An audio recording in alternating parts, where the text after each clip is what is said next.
Hi, my name's Tim Johnson. This video is a bit of a departure for me really, but I was shocked recently to read about some horrifying statistics that male suicide has, in some states of America and some parts of Europe, increased by 45 to 50% in the last 3 years. And a statistic which has been current for quite a good few years is that males are 3 times more likely to commit suicide than females. And it got me to thinking really, because as the title of this video suggests, big boys don't cry. Men don't talk. They don't like, they don't like to open up as a general rule. But this is the generation that I'm in really, that this applies to more than any other. Because the current generation, the millennial generation, if you like, born in the sort of mid to late 80s and 90s, the men in that generation are much more likely to open up emotionally than the men of my generation, sort of born in the 60s and 70s. And men, when they suffer emotionally, generally, and this is a general rule, it's not all men obviously, just as when I speak about the ladies in this video, it's not all ladies. I'm just using a lot of examples that I've experienced and the people that I've met and my own experiences.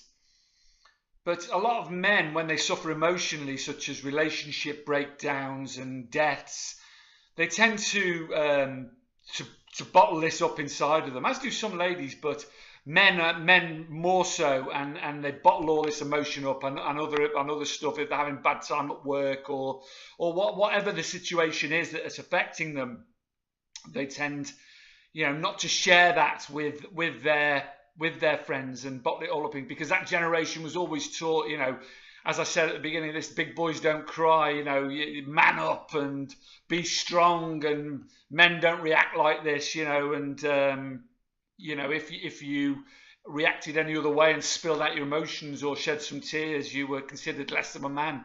Really, that was my generation's. And the problem lies in that when you're particularly in your early to mid 40s, as what's happened to me, you get this what people laughingly describe as the midlife crisis, if you like, and what that crisis is, the stereotypical people think about buying a fast car and running off with a young blonde secretary and stuff like that. But it's much more than that. And the statistics show that the people that are committing suicides more and more are the people in this age group between 40 and 60. And what happens is and it certainly happened to me, because I ended up in rehab when I was 46, because obviously when you bottle stuff up inside of you and you reach this crisis point in your life, if you like, and you don't spill that emotionally and share that with someone else, then it can lead you down dark paths of obviously anxiety and deep depression and addiction, as it did me. Well, all those 3 things affected me: anxiety, depression and addiction in my early 40s. Because I suddenly thought, I had 2 beautiful children, I'd done well in my job. Addiction had played a part all my life, but during my early 40s, I just reached this point where I thought, well, what is my purpose? I've done this, I've reached this point. Your ambition sort of falls down a bit, and you think, well, where do I go from here? What's the point? It's sort of a crisis, a turning point in your life. Although in reality you have so much more to contribute and to live for.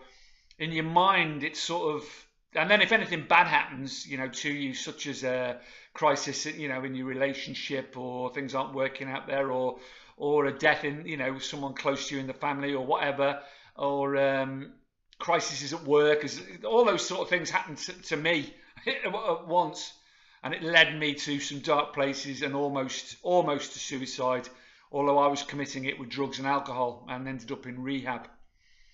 Even in rehab, I was 46 when I was in rehab. I didn't share as much as I should have done emotionally, because when men talk to their friends about when men of a certain age talk to their friends, about, or try to talk to their friends about how they're feeling or feelings, they sort of, the friends sort of back off. They get very embarrassed by it, and it's a sort of, the best advice you'll get from your male friends is, well, it's a night on the piss will sort it out, or or whatever, and that's about the best you'll get from your male friends. They'll just, they'll back straight off when you start trying to share of that generation. And I'm saying things are improving with the younger generations now, but we need to be aware, if you're in, your 40s and 50s now and early 60s, whatever, that you need to begin to share, because ladies are brilliant at it as a general rule. It'll be, if they have a crisis in the relationship or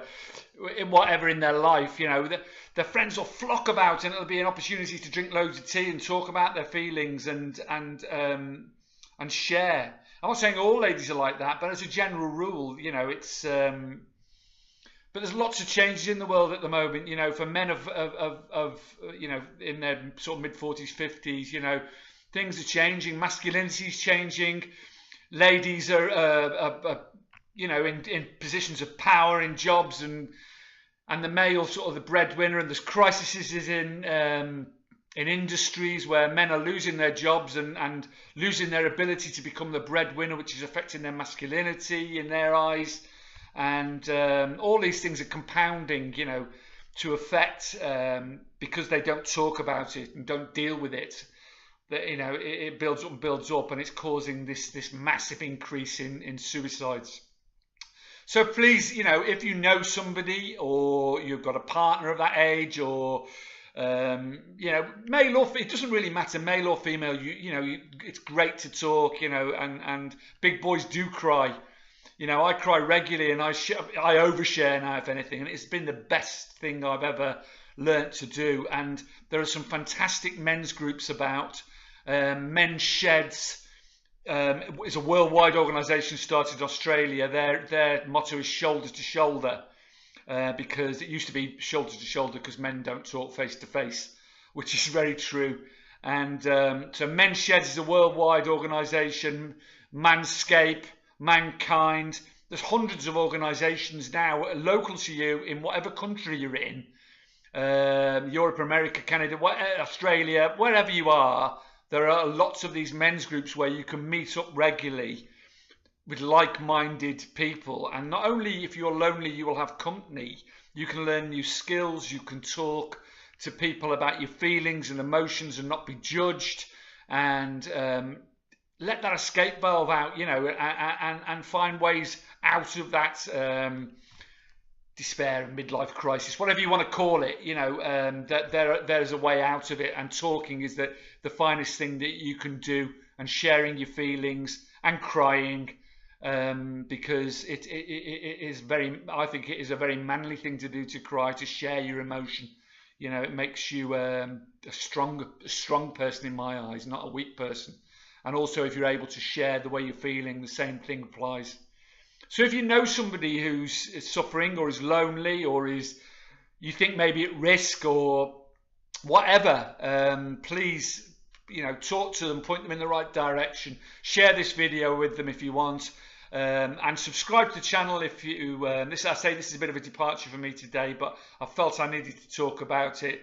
Because the more we talk about men's issues, particularly middle-aged men's issues, the more it'll help. So please subscribe, please like. Carpe diem, seize the day today. It's good to talk, it's good to cry. Much love to you. Thank you.